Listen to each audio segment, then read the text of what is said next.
Okay, so tonight I've bought myself some new speakers that I'm going to be using for my video editing machine. Now, the reason I wanted some new speakers is firstly I wanted some studio monitors to get some clean sound when I'm editing my videos. But another thing that I really hate with a lot of the speakers I currently have is not having the controls on the front of the speaker. So I'm having to fumble around the side of my speakers or the back of the speakers to adjust them. Now, the reason I've bought these, and this is the PreSonus Eris E3.5, is the fact that we've got a power button, the volume control, and some external inputs on the front of the speakers, which can make my life so much easier plugging things in and out of them and also adjusting the volume. This is the E3.5, which has got a 3.5-inch low frequency driver. This is the lowest end model. They do also make a Bluetooth version of this one. Then we've got the E4.5 and even the E5 if you need more powerful versions of these speakers. But let's get it open and take a look inside it.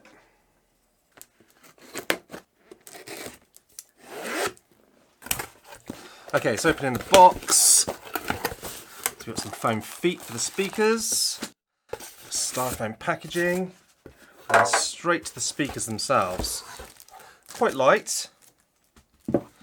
These are just the smallest in the range and just desk mounted speakers. A bit more packaging there, and that's that.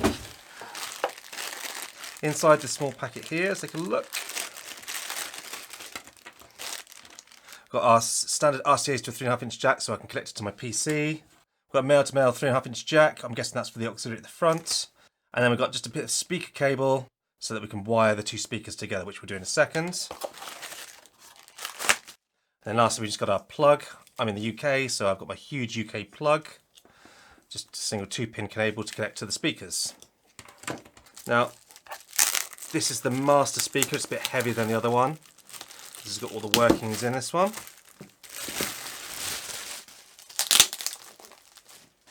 So as you can see at the bottom, no pads at the moment, so we will stick our pads on before I put them on my desk. This is the slave speaker, so nothing on the front of this one. And at the rear, we've just got the two connectors for the speaker wire. As I say, it's lighter, and that is that. And then the main driver speaker, you can see we've got a nice clicky on-off button. Got like an analog volume knob there. And then we've got our auxiliary in and our headset. You can use that for a pass-through set of headphones. So if you are, say, working on a media project and you want to just get in some close with some decent studio headphones, plug them straight in there rather than to faff around on the back of your PC. Then on the back, you've got a high and low adjustment there. We've got the balanced TRS and then we've got the unbalanced RCAs. I'm just going to use the unbalanced RCAs to plug straight into my PC.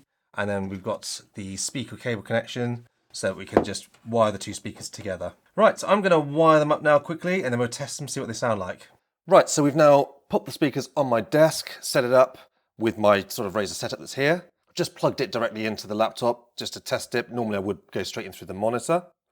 Now, first things first, they look great. They're nice and small on the desk. They're not taking up too much of my desk.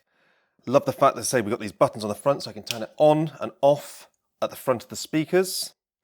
Volume control, I've got about 50% at the moment and 50% bass and treble. So I'm going to just quickly put an audio track through. I'm only at 22% of Windows audio and 50% of the speakers. Here we go.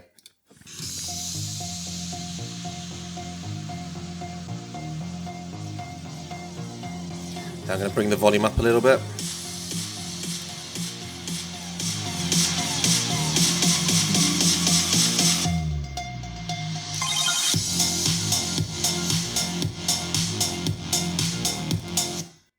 So there we go, the sound is very crisp. Pretty good bass, pretty good top end. Obviously these are studio speakers, so the sound is reasonably flat compared to more punchy sort of audio setups. If you're editing video or editing audio, this is kind of the sort of sound stage you need.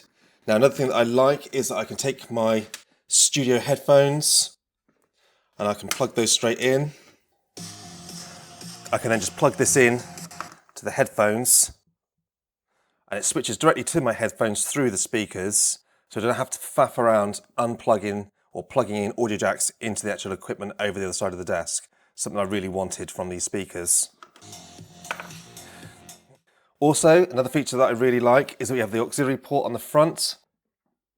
So I can take another device that I might be working with, plug that straight into the auxiliary.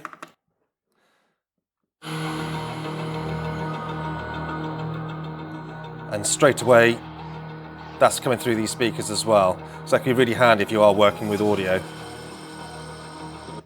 Now obviously the PreSonus range, these are the smallest speakers, being the 3.5 inch. They do it in a much bigger, I think 4 and 5 inch sub, so if you want that bigger soundstage, you can pay a little bit extra to get the bigger speakers. But for me personally, I wanted the sort of smallest speakers I could fit in this space. And for me, at the sort of volumes I listen to, these are absolutely perfect. And I love having all of the controls on the front. That was an absolute instant buy for me, having all of that on the front of the speakers. So as usual, if you've got any questions, put it in the comment section down below and I will get back to you. And as always, thank you for watching.